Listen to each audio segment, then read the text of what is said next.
Yo, what's good, y'all, man? We got a new series on the channel, man. We got another book that we reading, man. We got another thing we going down, man. But you feel me? We finna be going through the Autobiography of a Yogi by Paramhamsa Yogananda.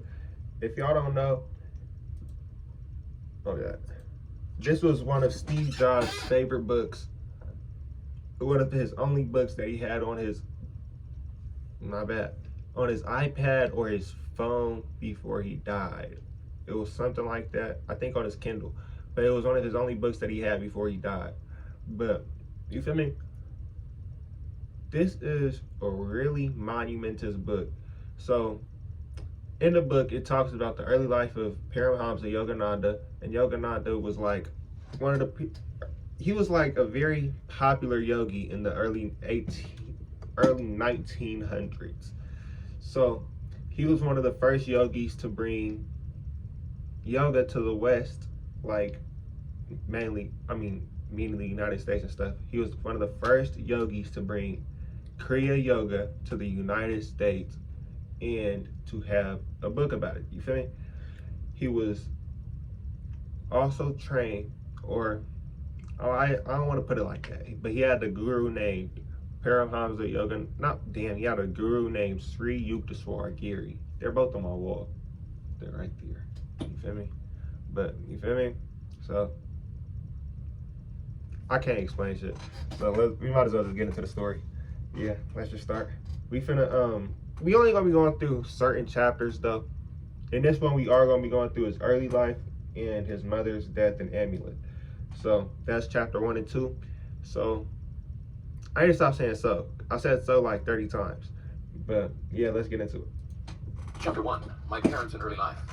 The characteristic features of Indian culture have long been a search for ultimate verities and a concomitant disciple-guru relationship.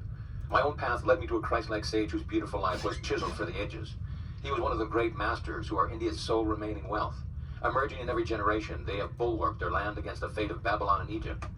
I find my earliest memories covering the anachronistic features of a previous incarnation. Dang, all right, let me give you an actually good explanation. So in this story, he talks about his experience with so many different like Christ-like beings. He talks about his early life with his mother giving him like, his mother had materialized an amulet during a meditation and he gives it to her, and that's going to be in the second chapter of the passage that we're reading today. In the further parts of the story, he talks about how he used to fight tigers, because this man used to fight tigers. He also talks about how a few Himalayan yogis had came to him during meditation, so he wanted to go to the Himalayas to meet them. And then, you feel me, things like that. Something else that happened in the story, I'm trying to think of it, like, because he had a lot of different, he also met Jesus during one of his meditations. So that's also something that happened. He also the way he died, this has nothing to do with the book, but the way he died was he had stopped his heartbeat. He had went on stage, gave a little speech, and then when he went off, he had stopped his heartbeat, like consciously. He not consciously killed himself, but he consciously ascended. He knew it was his time, so he did that, and then he went off and then passed away during meditation. He calmed his heart down during meditation, I believe, and then he died. You feel me? I feel like that's the way all yogis die. Not die, but ascend. They ascend in that way. Clear recollections came to me of a distant life, a yogi amidst the Himalayan snows. These glimpses of the past, by some dimensionless link, also afforded me a glimpse of the future. The helpless humiliation of infancy are not banished from my mind. I was resentfully conscious of not being able to walk or express myself freely. Prayerful surges arose within me as I realized my bodily impotence. My strong emotional life took silent form as words in many languages. Among the inward confusion of tongues, my ear gradually accustomed itself to the circumambient Bengali symbols of my people, the beguiling scope of an infant's mind, adultly considered limited to toys and toes. Psychological ferment and my unresponsive body brought me to many obstinate crying spells. I recall the general family bewilderment of my distress. Happier memories, too, crowd in on me. My mother's caresses and my first attempts at lisping phrase and toddling step. These early triumphs, usually forgotten quickly, are yet a natural basis of self-confidence. My far-reaching memories are not unique. Many yogis are known to have retained their self-consciousness without interruption by the dramatic transition to and from life and death. If man be solely a body, its loss indeed places the final period to identity. But if prophets down the millenniums spake with truth, man is essentially of incorporeal nature. The persistent core of human egoity is only temporarily allied with sense perception. Although odd, clear memories of infancy are not extremely rare, during travels in numerous lands I've listened to early recollections from the lips of voracious men and women. I was born in the last decade of the 19th century and passed my first 8 years at Gorakhpur. This was my birthplace in the United Provinces of northeastern India. We were 8 children, 4 boys and 4 girls. I, Mukunda Lalgash, was the second son and the 4th child. Father and mother were Bengalis, of the Kshatriya class. Both were blessed with saintly nature. Their mutual love, tranquil and dignified, never expressed itself frivolously. A perfect parental harmony was the calm center for the revolving tumult of 8 young lives. Father, Bhagavati Charan Ghosh, was kind, grave, at times stern. Loving him dearly, we children yet observed a certain reverential distance. An outstanding mathematician and logician, he was guided principally by his intellect. But mother was a queen of hearts, and taught us only through love. After her death, father displayed more of his inner tenderness. I noticed then that his gaze often metamorphosed into my mother's. In mother's presence, we tasted our earliest bittersweet acquaintance with the scriptures. Tales from the Mahabharata and Ramayana were resourcefully summoned to meet the exigencies of discipline. Instruction and chastisement went hand in hand. A daily gesture of respect to father was given by mother's dressing us carefully in the afternoons to welcome him home from the office. His position was similar to that of a vice president in the Bengal Nagpur Railway, one of India's largest companies. His work involved traveling, and our family lived in several cities during my childhood. Mother held an open hand toward the needy. Father was also kindly disposed, but his respect for law and order extended to the budget. One fortnight mother spent in feeding the poor more than father's monthly income. All I ask, please, is to keep your charities within a reasonable limit. Even a gentle rebuke from her husband was grievous to mother. She ordered a hackney carriage, not hinting to the children at any disagreement. Goodbye, I am going away to my mother's house, an ancient ultimatum. We broke into astounded lamentations. Our material uncle arrived opportunely. He whispered to father some sage counsel, garnered no doubt from the ages. After father had made a few conciliatory remarks, mother happily dismissed the cab. Thus ended the only trouble I ever noticed between my parents, but I recall a characteristic discussion. Please give me 10 rupees for a helpless woman who has just arrived at the house. Mother's smile had its own persuasion. Why 10 rupees? 1 is enough, father added as justification. When my father and grandparents died suddenly, I had my first taste of poverty. My only breakfast before walking miles to school was a small banana. Later at the university, I was in such need that I applied to a wealthy judge for aid of 1 rupee per month. He declined, remarking that even a rupee is important. How bitterly you recall the denial of that rupee. Mother's heart had an instant logic. Do you want this woman also to remember painfully your refusal of 10 rupees, which she needs urgently? You win. With the immemorial gesture of vanquished husbands, he opened his wallet. Here is a 10 rupee note. Give it to her with my goodwill. Father tended to first say no to any new proposal. His attitude toward the strange woman who so readily enlisted mother's sympathy was an example of his customary caution. Aversion to instant acceptance, typical of the French mind in the West, is really only honoring the principle of due reflection. I always found father reasonable and evenly balanced in his judgments. If I could bolster up my numerous requests with 1 or 2 good arguments, he invariably put the coveted goal within my reach, whether it were a vacation trip or a new motorcycle. Father was a strict disciplinarian to his children in their early years, but his attitude toward himself was truly Spartan. He never visited the theater, for instance, but sought his recreation in various spiritual practices and in reading the Bhagavad Gita. Shunning all luxuries, he would cling to 1 old pair of shoes until they were useless. His sons bought automobiles after they came into popular use, but father was always content with a trolley car for his daily ride to the office. The accumulation of money for the sake of power was alien to his nature. Once, after organizing the Calcutta Urban Bank, he refused to benefit himself by holding any of its shares. He had simply wished to perform a civic duty in his spare time. Several years after father had retired on a pension, an English accountant arrived to examine the books of the Bengal Nagpur Railroad Company. The amazed investigator discovered that father had never applied for overdue bonuses. He did the work of 3 men, the accountant told the company. He has rupees 125,000 owing to him as back compensation. The officials presented father with a check for this amount. He thought so little about it that he overlooked any mention of the family. Much later he was questioned by my youngest brother, Vishnu, who noticed a large deposit on the bank statement. Why be elated by material profit, father replied. The one who pursues a goal of even-mindedness is neither jubilant with gain nor depressed by loss. He knows that man arrives penniless in this world and departs without a single rupee. Early in their married life, my parents became disciples of a great master, Paramhamsa of Benares. This contact strengthened father's naturally ascetical temperament. Mother made a remarkable admission to my eldest daughter, Roma. Your father and myself lived together as man and wife only once a year for the purpose of having children. Father first met Larry Masha through Abesh Babu, an employee in the Gorakhpur office of the Bengal Nagpur Railway. Avinash instructed my young ears with engrossing tales of many Indian saints. He invariably concluded with a tribute to the superior glories of his own guru. Did you ever hear of the extraordinary circumstances under which your father became a disciple of Larry Masha? It was on a lazy summer afternoon, as Avinash and I stood together. I'm pretty sure they mean Lahiri Mahasaya.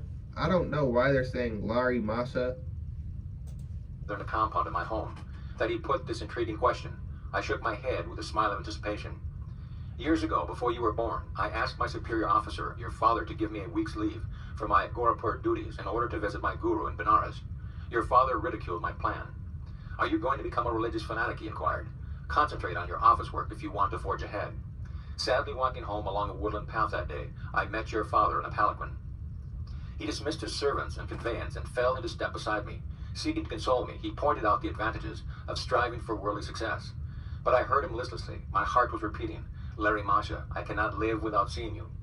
Our path took us to the edge of a tranquil field, where the rays of the late afternoon sun were still crowning the tall ripple of the wild grass. We paused in admiration. There in the field, only a few yards from us, the form of my great guru suddenly appeared. Bhagavati, you are too hard on your employee. His voice was resonant in our astounded ears. He vanished as mysteriously as he had come. On my knees I was exclaiming, Larry Masha, your father was motionless with stupefaction for a few moments. Avinash, not only do I give you leave, but I give myself leave to start for Benares tomorrow. I must know this great Larry Masha, who is able to materialize himself at will in order to intercede for you. I will take my wife and ask this master to initiate us in his spiritual path. Will you guide us to him? Of course, joy filled me at the miraculous answer to my prayer and the quick, favorable turn of events. The next evening, your parents and I entrained for Benares. We took a horse cart the following day and then had to walk through narrow lanes to my guru's secluded home. Entering his little parlor, we bowed before the master, locked in his habitual lotus posture. He blinked his piercing eyes and leveled them on your father. Bhagavati, you are too hard on your employee. His words were the same as those he had used 2 days before in the Gorakhpur field. He added, I am glad that you have allowed Avinash to visit me, and that you and your wife have accompanied him. To their joy, he initiated your parents into the spiritual practice of Kriya Yoga. Your father and I, as brother disciples, have been close friends since the memorable day of the vision. Larry Masha took a definite interest in your own birth. Your life shall surely be linked with his own. The master's blessing never fails. Larry Masha left his world shortly after I had entered into it. His picture in an ornate frame always graced our family altar in the various cities to which father was transferred by his office. Many a morning and evening found mother and me meditating before an improvised shrine, offering flowers dipped in fragrant sandalwood paste. With frankincense and myrrh, as well as our united devotions, we honored the divinity, which had found full expression in Larry Masha. His picture had a surpassing influence over my life. As I grew, the thought of the master grew with me. In meditation, I would often see his photographic image emerge from a small frame, and taking a living form, sit before me. When I attempted to touch the feet of his luminous body, it would change and again become the picture. As childhood slipped into boyhood, I found Larry Masha's transformed in my mind from a little image, cribbed in a frame, to a living, enlightening presence. I frequently prayed to him in moments of trial or confusion, finding within me his solacing direction. At first I grieved because he was no longer physically living. As I began to discover his secret omnipresence, I lamented. This is the Lahiri Mahasaya that he's talking about. This is what he looked like, if y'all wanted to know. He's on my wall too, he's right there. No more. He had often written to those of his disciples who were over anxious to see him. Why come to view my bones and flesh when I'm ever within range of your spiritual sight? I was blessed at about the age of 8 with a wonderful healing through the photograph of Larry Masha. This experience gave intensification to my love.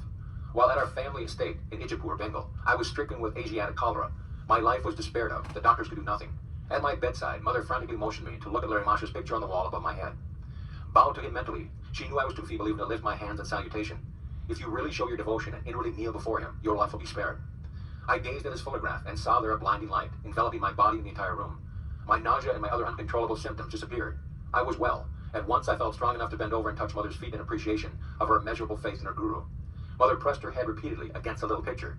O omnipresent master, I thank thee that thy light hath healed my son. I realized that she too had witnessed a luminous blaze through which I had instantly recovered from that usually fatal disease. One of my most precious possessions is that same photograph.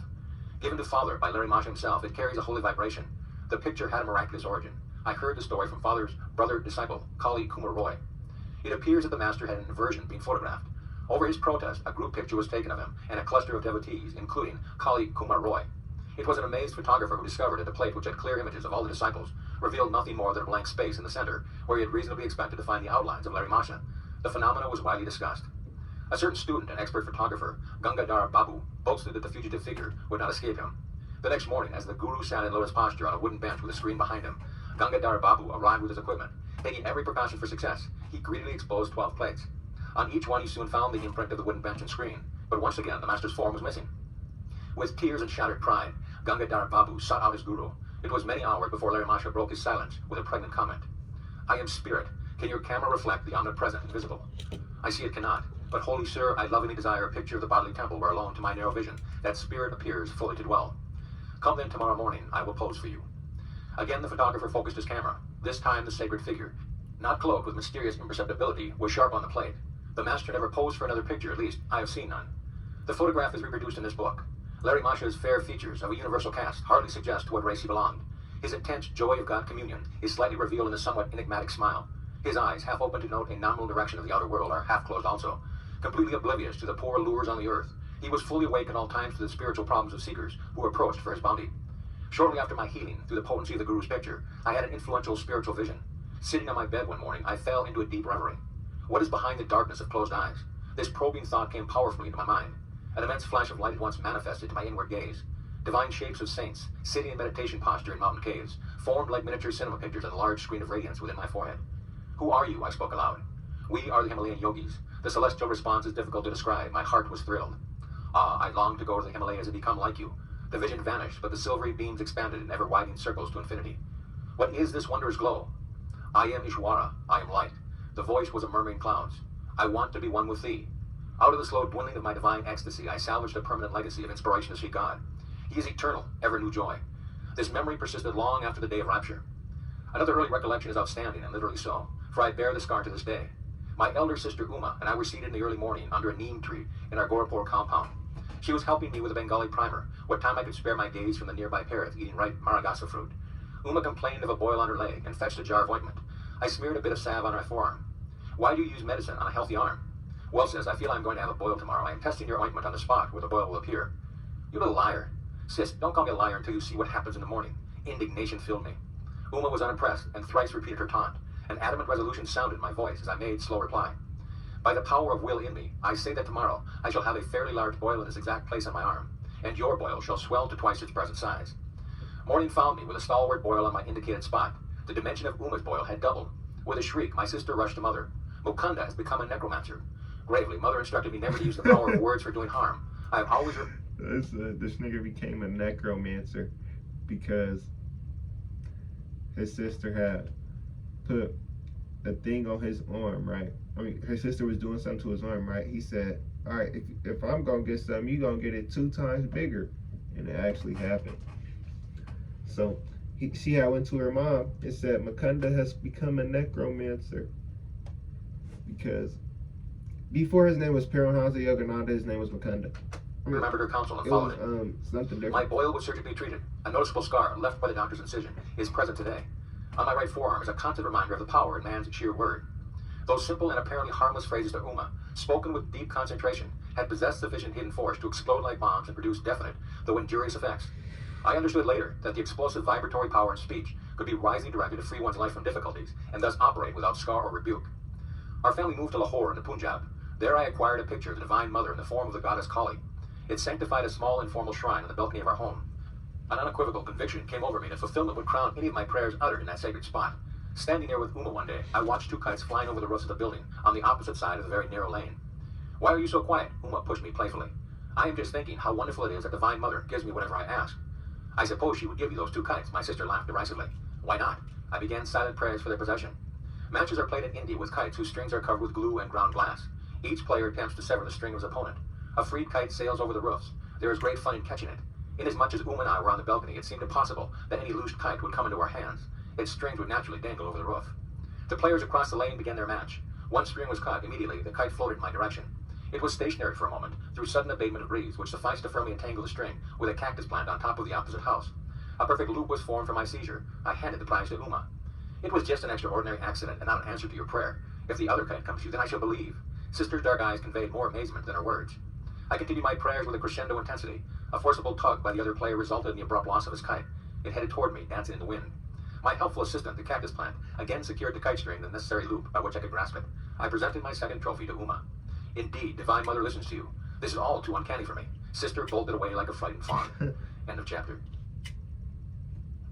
Chapter 2. My mother's death and the mystic amulet. My mother's greatest desire was the marriage of my elder brother.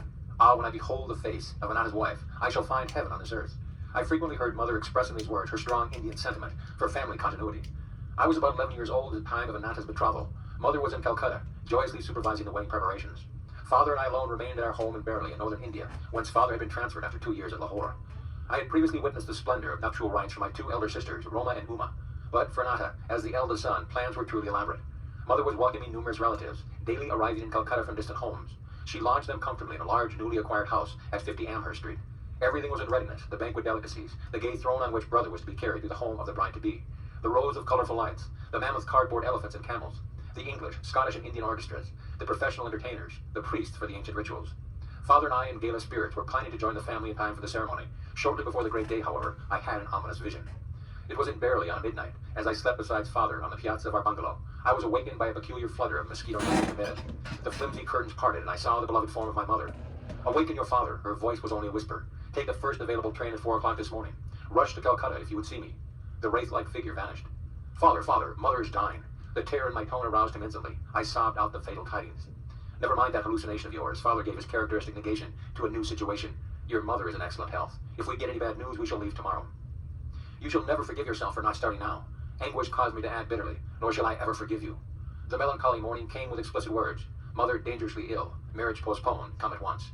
Father and I left distractedly. One of my uncles met us en route at a transfer point. A train thundered toward us, looming with telescopic increase. From my inner tumult, an abrupt determination arose. So basically what happened was when he was sleeping the night before, he woke up because he got a dream from his mother. A message from his mother saying, I am very ill, come to me. And he told his father. His father shrugged it off and said, brother, you're tripping. So he said, but I'm never forgiving you for this. Mother is ill. And he said, okay, if she is ill in the morning, we will leave. In the morning, they got message. The mother was ill. Was to hurl myself on the railroad tracks. Already bereft I felt of my mother. I could not endure a world subtly barren to the bone. I loved Mother as my dearest friend on earth. Her solacing black eyes had been my surest refuge in the trifling tragedies of childhood. Does she yet live? I stopped for the one last question to my uncle. Of course she is alive. He was not slow to interpret the desperation in my face, but I scarcely believed him. When we reached our Calcutta home, it was only to confront the stunning mystery of death. I collapsed into an almost lifeless state. Years passed before any reconciliation entered my heart. Storming the very gates of heaven, my cries at last summoned the Divine Mother. Her words brought final healing to my supporting wounds. It is I who have watched over thee, life after life in the tenderness of many mothers. See in my gaze the two black eyes, the lost beautiful eyes thou seekest. Father and I returned to Berli soon after the crematory rites for the well-beloved. Early every morning, I made a pathetic memorial pilgrimage to a large shioli tree which shaded the smooth green gold lawn before our bungalow. In poetical moments, I thought that the white shioli flowers were strewing themselves with a willing devotion over the grassy altar. Mingling tears with the dew, I often observed a strange, otherworldly light emerging from the dawn. Intense pangs of longing for God assailed me. I felt powerfully drawn to the Himalayas. One of my cousins, fresh from a period of travel in the holy hills, visited us in Berli. I listened eagerly to his tales about the high mountain abode of yogis and swamis. Let us run away to the Himalayas. My suggestion one day to Dwart Prasad, the young son of our landlord in Berli, fell on unsympathetic ears. He revealed my plan to my elder brother, who had just arrived to see Father. Instead of laughing lightly over this impractical scheme of a small boy, Ananta made it a definite point to ridicule me. Where's your orange robe? You can't be a swami without that. But I was inexplicably thrilled by his words. They brought a clear picture of myself roaming about India as a monk. Perhaps they awakened memories of a past life. In any case, I began to see what natural ease I would wear the garb of that anciently founded monastic order. Chatting one morning with Dwarka, I felt the love for God descending with avalanchal force. My companion was only partly attentive to the ensuing eloquence, but I was wholeheartedly listening to myself. I fled that afternoon toward Nainital and Himalayan foothills. Ananta gave determined chase. I was forced to return sadly to Berli. The only pilgrimage permitted me was the customary one at dawn to the shioli tree. My heart wept for the lost mothers, human and divine. The rent left in the family fabric by Mother's death was irreparable. Father never remarried during his nearly 40 remaining years. Assuming the difficult role of father-mother to his little flock, he grew noticeably more tender, more approachable. With calmness and insight, he solved the various family problems. After office hours, he retired like a hermit to the cell of his room, practicing Kriya Yoga in a sweet serenity. Long after Mother's death, I attempted to engage an English nurse to attend to details that would make my parents' life more comfortable, but Father shook his head. Service to me ended with your mother. His eyes were remote with a lifelong devotion. I will not accept ministrations from any other woman. 14 months after Mother's passing, I learned that she had left me a momentous message. Ananta was present at her deathbed and had recorded her words. Although she had asked that the disclosure he made to me in 1 year, my brother delayed. He was soon to leave barely for Calcutta to marry the girl Mother had chosen for him. One evening, he summoned me to his side. Mukunda, I have been reluctant to give you strange tidings. Ananta's tone held a note of resignation. My fear was to inflame your desire to leave home, but in any case, you are bristling with divine ardor. When I captured you recently on your way to the Himalayas, I came to a definite resolve. I must not further postpone the fulfillment of my solemn promise. My brother handed me a small box and delivered Mother's message. Let these words be my final blessing, my beloved son Mukunda. Mother had said, the hour is here when I must relate a number of phenomenal events following your birth. I first knew your destined path when you were but a babe in my arms. I carried you then to the home of my guru in Benares. Almost hidden behind a throng of disciples, I could barely see Larry Masha as he sat in deep meditation. While I patted you, I was praying that the guru take notice and bestow a blessing. As my silent devotional demand grew in intensity, he opened his eyes and beckoned me to approach. The others made a way for me. I bowed at the sacred feet. My master seated you on his lap, placing his hand on your forehead by way of spiritually baptizing you. Little mother, thy son will be a yogi. As a spiritual engine, he will carry many souls to God's kingdom. My heart leaped with joy to find my secret prayer granted by the omniscient guru. Shortly before your birth, he had told me you would follow his path. Later, my son, your vision of the great light was known to me and your sister Roma, as from the next room we observed you motionless on bed. Your little face was illuminated. Your voice rang with iron resolve as you spoke of going to the Himalayas in quest of the divine. In these ways, dear son, I came to know that your road lies far from worldly ambition. The most singular event in my life brought further confirmation, an event which now impels my deathbed message. It was an interview with a sage in the Punjab, while our family was living in Lahore. One morning the servant came precipitately in my room. Mistress, a strange sadhu is here. He insists that he see the mother of Mukunda. These simple words struck a profound chord within me. I went at once to greet the visitor. Bowing at his feet, I sensed that before me was a true man of God. Mother, he said, the great masters wish you to know that your stay on earth will not be long. Your next illness shall prove to be your last. There was a silence during which I felt no alarm, but only a vibration of great peace. Finally, he addressed me again. You are to be the custodian of a certain silver amulet. I will not give it to you today. To demonstrate the truth in my words, the talisman shall materialize in your hands tomorrow as you meditate. On your deathbed, you must instruct your eldest son, Ananta, to keep the amulet for 1 year, and then to hand it over to your second son. Mukunda will understand the meaning of the talisman from the great ones. He should receive it about the time he is ready to renounce all worldly hopes and start his vital search for God. When he has retained the amulet for some years, and when it has served its purpose, it shall vanish. Even if kept in the most secret spot, it shall return whence it came. I proffered alms to the saint and bowed before him in great reverence. Not taking the offering, he departed with a blessing. The next evening, as I sat with folded hands in meditation, a silver amulet materialized between my palms, even as the sadhu had promised. It made itself known by a cold, smooth touch. I have jealously guarded it for more than 2 years, and now leave it to Ananta's keeping. Do not grieve for me, as I shall have been ushered by my great guru into the arms of the infinite. Farewell, my child. The cosmic mother will protect you. A blaze of illumination came over me with possession of the amulet. Many dormant memories awakened. The talisman, round and anciently quaint, was covered with Sanskrit characters. I understood that it came from teachers of past lives who were invisibly guiding my steps. A further significance there was indeed, but one does not reveal fully the heart of an amulet.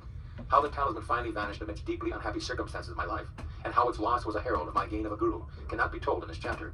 But the small boy, thwarted in his attempts to reach the Himalayas, daily traveled far on the wings of his amulet. End of chapter. Oh, damn, chapter's over. Chap. The Saint with Two Bodies. That's gonna be the next video, man. We were around 28 minutes in, so we finished the first 2 chapters.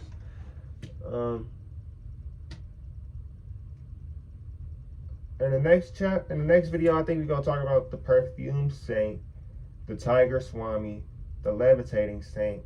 You feel me? We gonna get into a few different cool things, man. 2 penniless boys. I meet my master. So I think the next video gonna be around 30-40 minutes long, man. So y'all be ready for that. We're gonna go through about 3-4 chapters in the next video, and this one we only went through 2 because one of the chapters was a little long. It was 20 minutes. So yeah, if y'all ready for this series to keep going, man, drop a like. And yeah, my bad if I seem like I was tired during this motherfucker. I may be a little zooted. I'm on a whole nother level. I'm geeking. She thinks you think you fucking with me, boy, you tweaking. Ready for a while, I just need me a reason. I'm getting buckets in regular season. My bad. Hold up, cause don't play though, brother, cause it's not a hella way. I'm on a whole nother level. I'm geeking. You think you fucking with me, boy? You tweaking. Ready for war? I just need me a reason. I'm